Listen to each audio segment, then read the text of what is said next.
Experium world class park అయితే ఇది 200 ఎకరాల విస్తీర్ణంలో ఒక పార్క్ అయితే నిన్న ఓపెనింగ్ జరిగింది. దానికి సీఎం రేవంత్ రెడ్డి అదేవిధంగా బాస్ మెగాస్టార్ ఇద్దరు కూడా వెళ్ళారు. వాళ్ళే నా రిబన్ కటింగ్ అంతా చేయడం జరిగింది. అక్కడ కూడా మంచి సినారియోస్ చూసాము. రేవంత్ రెడ్డి గారు ముందు లేదు సార్ మీరే కట్ చేయండి అవన్నీ చూసి అంటే అందరు ఫ్యాన్స్ హ్యాపీగా ఫీల్ అవుతారు. ఏ ఫ్యాన్కి కూడా నెగిటివిటీ లేదు.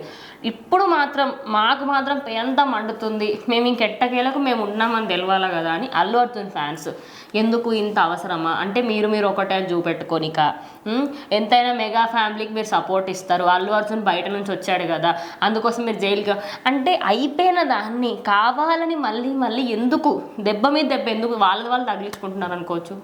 అల్లు అర్జున్ ఫ్యాన్స్ ఎలాంటి వాళ్ళు అంటే ఇప్పుడు మీకు ఒక పుండు తాకింది అనుకోండి, పుండు ఇట్లా దెబ్బ తగిలింది కట్టాల్సింది పోయి కొంచెం కారం జల్లే రకం అనమాట.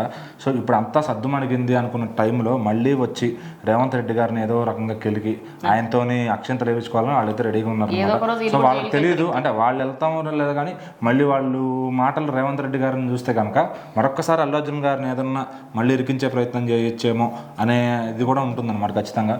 సో ఇప్పటికే ఆల్రెడీ ఆయన్ని పేరు మర్చిపోయాడని ఇరికిచ్చారు అల్లు అర్జున్ అని చెప్పి ఈయన మీద అది ఏదైతే మాట్లాడారో దాన్ని ఆల్రెడీ ఖండించారు ఆయన.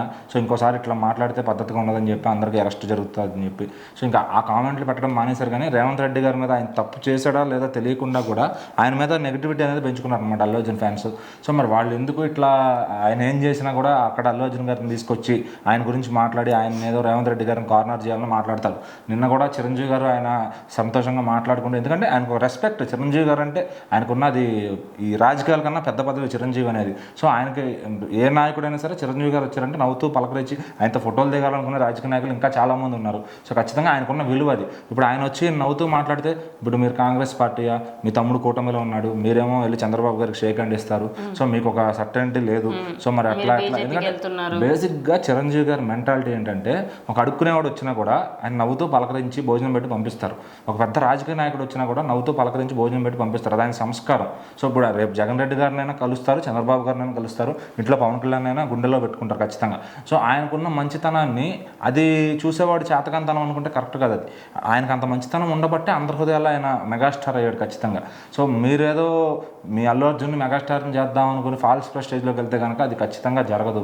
సో రేవంత్ రెడ్డి గారే కాదు ఈవెన్ మోడీ గారు కూడా మన చిరంజీవి గారికి వచ్చి ఆయన చేతులు ఎత్తి మరీ ఆయన్ని అభినందించారు. అంటే ఆయన చేసిన ఒక కళారంగానికి కానీ బయట చేసిన హెల్పింగ్ నేచర్ కానీ ఆయన అంత ఇది తెచ్చుకున్నారు. ఆయన చేసినన్ని ఈవెన్ అబ్దుల్ కలాం గారు కూడా పొగిడారు చిరంజీవి గారిని. అంటే ఒక టైంలో మరి ఆయన చేసిన కొలమానం అంత ఉంది అది. సో రాష్ట్రానికి కానీ తెలుగు ప్రజలకు కానీ సో ఇంకా మనకు తెలియకుండా బయట వాళ్ళకి ఇంకెంత అందిస్తున్నారు అనేది మనకు తెలియదు ఖచ్చితంగా. సో మరి అది ఆయనకున్న ఇదైతే ఆ గౌరవం ఎక్కడికి పోదు. ఈయనే కాదు అటు కేసీఆర్ ప్రభుత్వం ఉన్నా వేరే ఇంకేదన్నా ప్రభుత్వం ఉన్నా బీజేపీ ప్రభుత్వం ఉన్నా కాంగ్రెస్ ప్రభుత్వం ఉన్నా చిరంజీవి అంటే చిరంజీవే.